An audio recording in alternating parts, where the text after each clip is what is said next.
سب سے پہلے ابھی ہم انشاءاللہ عمرے کے بارے میں دیکھتے ہیں، اور اس میں میں آپ کو چاہوں گا کہ تھوڑا سا حرم کا تعارف کرا دوں، جو اس وقت لیٹسٹ حرم کی جو بلڈنگ ہے کہ وہ کس شکل میں بہت بڑی بلڈنگ ہے، بہت بڑی تعداد ہوتی ہے وہاں پہ، اور وہ رش کا جو مسئلہ ہے وہ اس میں آپ نے طریقے سے رہیں گے انشاءاللہ تعالیٰ تو آسانی ہوگی۔ یہ جہاں پہ ریڈ ڈاٹ میں لگا رہا ہوں یہ خانہ کعبہ ہے، اور باقی یہ پورا حرم کی حدود ہے۔ یہ ابھی اس کو 2030 تک انہوں نے بڑا، جیسے کیک ہوتا ہے نا، کیک کی طرح بہت بڑا جو ہے وہ انفراسٹرکچر ڈیولپ کر رہے ہیں، جس کا ایک حصہ انہوں نے یہ کر لیا ہوا ہے، جیسے ہاف چوتھا حصہ کیک کا ہوتا ہے۔ یہ خانہ کعبہ ہے، یہ خانہ کعبہ کے باہر والا جو سین ہے یہ مطاف ہے، ٹھیک ہے جی۔ اس کے بعد یہ پہلا پرانے والا حرم ہے شروع میں جس کی عمارت بنائی گئی، پھر اس کے بعد یہ کنگ فہد کے دور میں باب فہد اور فہد والا حصہ جو ہے اس میں ایڈ کیا گیا۔ اس میں زیادہ گنجائش ہوتی ہے حاجی صاحبان کو بیٹھنے کی، اس کے اندر ذرا اے سی سسٹم بھی اچھا ہے، کمفرٹیبل ہوتے ہیں، جمعے کے ٹائم پہ یا زیادہ وقت بیٹھنا ہو تو یہاں پہ سہولت ہوتی ہے۔ اس کے بعد یہ جو آپ کو اس طرح سے لمبی لائن میں بلڈنگ نظر آ رہی ہے، یہ صفا اور مروہ ہے، یہاں پہ صفا ہے اور یہاں پہ مروہ ہے۔ یہ وہ صحیح والی جگہ ہے جو پہلے الگ ہوتی تھی، اب حرم کے ساتھ ہی مل چکی ہوئی۔ اس کے پیچھے یہ سین ہے، اور اس طرف جو ہے وہ آپ نے ابو جہل کے واش روم یا جو نبی پاک صلی اللہ علیہ وسلم کی رہائش والا بلڈنگ ہے وہاں پہ لائبریری بنی ہے، وہ اس ایریے میں۔ یہ والا جو ہے یہ ابھی نئی ایکسپینشن جو ہے وہ کنگ عبداللہ کے نام سے اس کو عبداللہ حرم کہتے ہیں۔ تو اس میں جب بھی رش ہو جاتا ہے حرم کی مین بلڈنگ میں تو آپ کو سٹاف جو ہے اس طرف گائیڈ کرتا ہے۔ یہ تصویر جو ہے یہ مکہ ٹاور سے بنائی گئی، یہ ٹاور کا وہ حصہ تصویر کے اندر نظر آ رہا ہے۔ تو یہ پورے کا پورا حرم ہے جس میں حاجی صاحبان کو وہ اکوموڈیٹ کرتے ہیں۔ یہ اسی طرح فرنٹ پہ دروازوں کا اور صحن کا منظر ہے۔ یہ باب عبدالعزیز ہے، اس کی ابھی یہ 2 سال پرانی ہے، کرونا سے پہلے کی تصویر ہے، تو ابھی اس کے مینار وغیرہ اس کے بھی بن رہے ہیں اور یہ بھی فنیشنگ شیپ میں آ رہی ہے۔ یہ جو ہے یہ جب آپ حرم میں داخل ہوتے ہیں تو پہلے حصہ کراس کرنے کے بعد پھر آپ سیڑھیاں نیچے اس طرح اترتے ہیں، اور ایلیویٹر بھی لگے ہوئے ہیں، سیڑھیاں بھی ہیں، اور آپ مطاف کی طرف چلے جاتے ہیں۔ اس طرح سے پھر آپ کو یہ برآمدوں میں سے گزر کے خانہ کعبہ جو ہے وہ نظر آنے لگ جاتا ہے۔ جیسے ہی آپ سین میں پہنچ جاتے ہیں نیچے وائٹ ماربل سے آپ کو پتہ چل جاتا ہے کہ مطاف کا جو سین ہے وہ شروع ہو گیا ہے۔ اس کا ماربل کا کلر بھی ویسے بھی وہ ماربل ٹھنڈا ہوتا ہے، اندازہ ہو جاتا ہے، اور دوسرا آپ کو آگے لوگ طواف کرتے ہوئے نظر بھی آنا شروع ہو جاتے ہیں۔ یہ پورا سرکل جو ہے یہ طواف کرنے والوں کا۔ یہ اس طرح سے نماز کے ٹائم پہ صفیں بن جاتی ہے وہاں پہ گول، اور یہ حتیم جو ہے یہ خانہ کعبہ کا آپ کو پتہ نا حصہ تھا، تو پھر مختلف تاریخی حالات میں اس کی تعمیر کے لیے مسائل ہوئے، یہ بار بار گر جاتا تھا، تو پھر مسلمانوں نے اس کو یہ مطاف جو حتیم ہے اس کو الگ کر دیا۔ تو یہ ادروائز خانہ کعبہ کا حصہ ہے، اسی لیے ہم اس میں نفل پڑھنے کی کوشش کرتے ہیں۔ اس میں پڑھے گئے نفل ایسے ہی جیسے خانہ کعبہ میں پڑھے۔ یہ حجر اسود ہے، یہ اس کا کلوز اپ ہے، اور یہ اسود رکن جو ہے اس کی سائڈ پہ یہ اس کا یہ نصب ہے، یہیں سے ہم نے طواف شروع کرنا ہوگا انشاءاللہ۔ حجر اسود کا بوسہ کتنے لوگ لینا کی کوشش کریں گے، جستجو کریں گے، بڑی چاہت ہوتی ہے حاجی صاحبان جو جاتے ہیں۔ ٹھیک ہے جناب، ماشاءاللہ۔ اچھا، ایسے حاجی صاحبان اگر آپ کو کم رش اور سہولت سے اور ڈسپلن کے ساتھ لائن میں لگ کے حجر اسود کا بوسہ کرنے کا موقع مل جائے تو ٹھیک ہے، لیکن میں اپنی بہنوں سے ریکویسٹ کروں گا کہ وہ رش میں وہاں بالکل نہ جائیں، کیونکہ وہاں پہ خواتین کی پردے کی اور باقی جو ہے وہ ان کی بے حرمتی ہوتی ہے، وہاں پہ رش بہت ہوتا ہے، دھکے لگتے ہیں۔ اس جگہ پہ آپ نے یہ نہیں سمجھنا کہ طواف ہم اکٹھے کرتے ہیں مرد اور عورت، ہم یہ حجر اسود کا بوسہ لینے میں بھی حرج نہیں ہے، کیونکہ طواف میں بھی ہم ایک دوسرے کا لحاظ کرتے ہیں، حیا کرتے ہیں۔ تو اس کے بارے میں حدیث مبارکہ ہے، اللہ کے نبی صلی اللہ علیہ وسلم نے خانہ کعبہ کو یہ خطاب کر کے فرمایا کہ اے خانہ کعبہ، تیری خوشبو تو کتنا عمدہ ہے، تیری خوشبو کتنی اچھی ہے، اور تو کتنا عظیم ہے، لیکن قسم ہے اس ذات کی جس کے ہاتھ میں محمد صلی اللہ علیہ وسلم کی جان ہے، مومن کا جان اور مال کی حرمت جو اللہ کے نزدیک خانہ کعبہ سے بھی زیادہ ہے۔ اچھا، اب اس عمل کو کیسے کیا جائے؟ تو تو اس کے لیے حدیث مبارکہ ہے اور سنت مبارکہ ہے کہ آپ استلام کر لیں. استلام کرنے میں اور حجر اسود کا بوسہ لینے میں کوئی فرق نہیں ہے. فرق صرف ہماری اپنی چاہت کا ہے کہ ہمارا نفس، یا ہم سے لوگ پوچھتے ہیں تو ہمارا نفس چاہتا ہے کہ میں جا کے فزیکلی بوسہ لوں. ٹھیک ہے، تو اس میں عمل میں کوئی کمی نہیں رہ جاتی اگر آپ استلام کرتے ہیں، بلکہ بہتری ہوگی کہ آپ رش میں شامل نہ ہوں، رش میں اضافہ نہ کریں تاکہ مسلمانوں کو وہاں پہ تکلیف نہ ہو. تو برائے مہربانی اس چیز کو سمجھنا ہے کہ آپ انشاءاللہ جب چاہت سے اگر نہ بھی کر سکے واپس آئیں گے، ارادہ کر کے یا اللہ ہمیں بار بار بلائیں تو کہیں نہ کہیں زندگی میں موقع مل جائے گا. یہ میں آپ کو اپنے لحاظ سے بتاتا ہوں کہ جو چیزیں ہم نے اس وجہ سے چھوڑی، وہ اللہ نے ایسا نظام ابھی شروع کر دیا ہے کہ وہ ایک تو سمجھ بھی آ گئی، اب دوبارہ کرنے کی کوشش بھی نہیں کرتے، لیکن اتنا اللہ تعالیٰ بار بار اپنے گھر کی جو ہے وہ زیارت کروا رہا ہے اور خدمت والے حج کروا رہا ہے الحمدللہ. تو یہ آپ ذہن میں رکھیں، وقار کے ساتھ کام کریں جو بھی کرنا ہے. ٹھیک ہے، سنت کا ایک طریقہ آسان بھی ہے اور ایک مشکل بھی ہے، تو ہمیشہ آسانی کی طرف جائیں. اچھا جی، یہ اس کے بعد ملتزم ہے، آپ نے پڑھا بھی ہوگا کتابوں میں، خانہ کعبہ کے دروازے سے لے کے حجر اسود کے درمیان والی جو جگہ ہے اس کو ملتزم کہتے ہیں. اگر یہاں پہ بھی فرصت ہو، رش کم ہو مرد حضرات کے لیے، تو پہلے طواف کے علاوہ نارمل طواف کے دوران یہاں پہ جا کے چمٹ کے دعا مانگنا اللہ کے نبی کی سنت مبارکہ. اس کے بعد جو یہ حجر اسود والا جو رکن ہے، اس سے پیچھے والا جو رکن ہے اس کو رکن یمانی کہتے ہیں. پھر اسی طرح ایک رکن شمالی ہے، رکن عراقی ہے، جو چاروں کونے جو ہیں خانہ کعبہ کے، ان کی سمت کے مطابق ان کے نام رکھے ہیں. یہ مقام ابراہیم ہے، اس کا یہ قریب والا ویو ہے، یہ اس کا دور کا ہے. اس طرح سے ماشاءاللہ رش ہوتا ہے وہاں پہ حرم میں جب طواف ہو رہا تھا. یہ اس کا اندرونی منظر ہے مقام ابراہیم کا، جو حضرت ابراہیم علیہ السلام کے پاؤں کے نشان ہیں. ابھی ہم باقاعدہ انشاءاللہ عمرے کے بارے میں جو ہے وہ بات چیت کریں گے. تمام عبادات کی طرح حج اور عمرے کے بھی فرض، واجب اور سنتیں ہیں.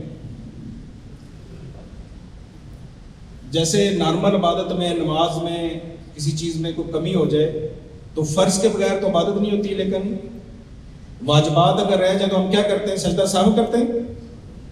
اسی طرح اگر رکن صحیح ادا ہو جائے لیکن اس میں کوئی کمی رہ جائے تو اس کا بھی کفارہ ہے، اور واجب اگر رہ جائے یا اس میں غلطی ہو جائے تو اس کا بھی کفارہ ہے. وہ بھی میں آپ کو ساتھ ساتھ بتاؤں گا.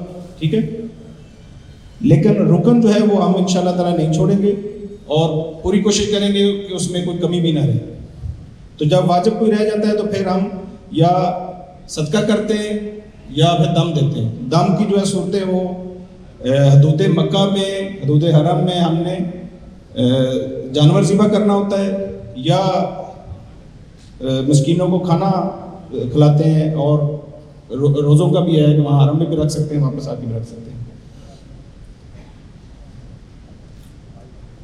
اچھا، اسی طرح سے جو عمرے کے جو رکن ہیں وہ سب سے پہلے حالت احرام میں آنا. احرام کیسے آتے ہیں؟ حالت احرام میں کیسے آتے ہیں؟ بھائی صاحب تھوڑے سے میرے خیال میں تھکاوٹ کا مسئلہ ہو رہا ہے. کچھ بھائی صاحب تو سونا بھی شروع ہو گیا، جگائیں بھائی صاحب کو. ماشاء اللہ ماشاء اللہ.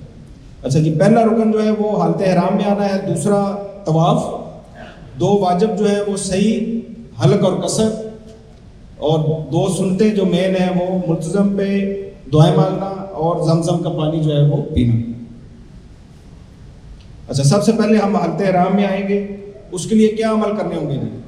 سب سے پہلے آپ تیار ہوں، غسل کریں اور احرام کا لباس پہنیں.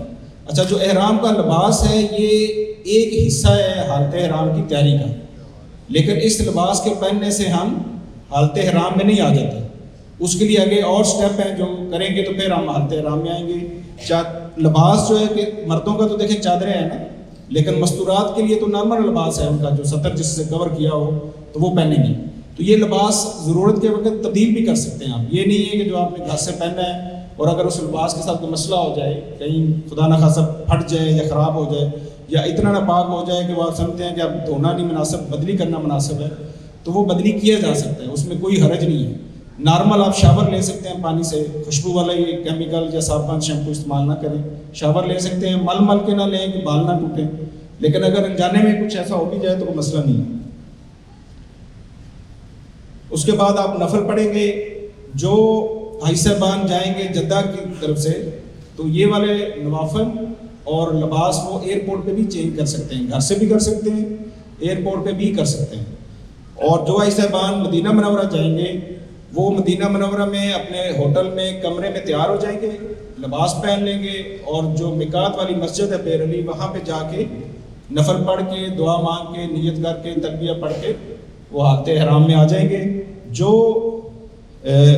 حاجی صاحبان جدہ کی طرف سے جا رہے ہیں ان کے لیے پہلے ہی ہم نے آپ کو مشورہ دیا ہے کہ جہاز میں آپ تلبیہ اور نیت کریں. یہ عمرے کی نیت ہے. سب سے پہلے یا اللہ میں تیری رضا کے لیے عمرے کی نیت کرتا ہوں, تو اسے میرے لیے آسان فرما اور میری طرف سے قبول فرما. اچھا, اس میں ایک تو یہ ہے کہ ہم اللہ کی رضا کے لیے یہ عمل کر رہے ہیں. کسی کو ہم نے دکھانا تو نہیں ہے نا واپس آ کے, یا بتانا ہے کہ ہم نے کتنے عمرے کیے ہیں. یہ چیز ذہن میں رکھیں. وہاں پہ کسی صورت میں بھی کمپٹیشن میں نہ پڑیں. ہمیں کسی انسانوں کو خوش کرنے کے لیے عمل نہیں کرنا چاہیے, اللہ کے لیے کرنا چاہیے. اور اللہ جو ہے وہ تعداد کا نہیں معیار کا جو ہے وہ طلبگار ہے کہ معیار اچھا ہو, ہماری نیتیں ٹھیک ہوں, عمل کے اندر اخلاص ہو اور اچھے اخلاق کے ساتھ کیا جائے. دوسرا جو ہے یہ جو آسانی کی دعا ہے اس میں میرے لیے آسان فرما, یہ ہم نے اپنے لیے بھی اور دوسروں کے لیے اس کو آسان ہی رکھنا ہے, مشکل نہیں کرنا. اور اس کا طریقہ یہی ہے کہ ایک دوسرے کی بھلائی کریں. جو ہمارے ساتھ کمزور ساتھی ہیں ان کا خیال رکھیں, ان کو یہ نہ جتلائیں کہ وہ عمر کے آخری حصے میں حج کرنے آ گئے. میں شروع میں جب اللہ نے توفیق دی تو تھوڑی سی یہ ذہن میں سوچ تھی, لیکن اب جب اللہ نے حاجی صاحبان کے ساتھ اور نظام کا تھوڑا سا پتہ چلا تو اب تو میں یہ دعا کرتا ہوں کہ اگر اللہ کسی کو چارپائی پہ جانے کی توفیق دے تو اس کو جانا چاہیے. کیونکہ یہ جو معیار ہیں یہ ہمارے ہیں, اللہ کے نہیں ہیں کہ کون کس حالت میں کیا عبادت کرے نا, اور کب اللہ سے اپنی جو پچھلے اعمال ہیں ان کو بخشش کروا لیں. ٹھیک ہے, تو یہ وقت ہے. میں نے کل بھی مثال دی تھی ہال میں کہ کمپیوٹر میں ایک فیکٹری سیٹنگ ہوتی ہے نا, اور موبائل میں جب زیادہ خراب ہو جائے تو ہم اس کی فیکٹری اور ریسیٹ کر دیتے ہیں, اس کو ایک بٹن دباتے ہیں. تو یہ اللہ نے اپنے بندوں کے لیے, مسلمانوں کے لیے, مومنوں کے لیے فیکٹری سیٹنگ کا آپشن ہے. حج اور عمرہ جو ایسی ہے نا, تو اس لیے یہ جس کو بھی اللہ جس عمر میں نصیب کرے وہ 100 بسم اللہ. اس میں ہمیں ایک دوسرے کی مدد کرنی چاہیے, ایک دوسرے کو تنقید یا بدگمانی نہیں کرنی چاہیے, کیونکہ یہ ایک دوسرے کے لیے ہمارا امتحان بھی ہے نا کہ کون کتنا دوسروں کے کام آتا ہے. تو جب آپ یہ کریں گے, جن کو یہ چاہتا ہے کہ اللہ بار بار بلائے, اللہ تعالیٰ اپنی مخلوق کی خدمت اس سے کروائے, یہاں پہ بھی, ملک میں بھی اور وہاں پہ بھی, اس کو چاہیے کہ وہاں پہ خدمت کی پریکٹس کریں. جب وہ حج عمرے میں آپ یہ پریکٹس کریں گے انشاءاللہ تعالیٰ, اللہ تعالیٰ پھر آپ کو یہاں اس زندگی میں بھی لوگوں کی بھلائی کے کام کرنے کا موقع ضرور دیں. اس کو فیکٹری ری سیٹنگ کو نا کبھی کبھی ہمارا دل بھی نہیں کرتا کرنے کا. دل کرتا ہے نا, کہتے ہیں کہ چلو رہنے دیں تھوڑی سی. دیکھیں جیسے ہماری سوچ ہوتی ہے, ہم کہتے ہیں داڑھی ابھی فوراً نہیں رکھ لیے, جوانی نہیں رکھ لیے, تو بعد میں رکھ لیتے. تو یہ اللہ سے واقعی فیکٹری ری سیٹنگ کروا کے آئیں اپنا سسٹم جو ہے, اور وہاں سے توبہ والا اور تقوی والا جو ہے وہ اینٹی وائرس بھی لے کے آئیں ساتھ, تاکہ جب بھی دوبارہ کوئی غلطی ہو, کوئی مسئلہ ہو, تو توبہ کے ذریعے سے وہ اس کو وائرس کو صاف کیا جا سکے.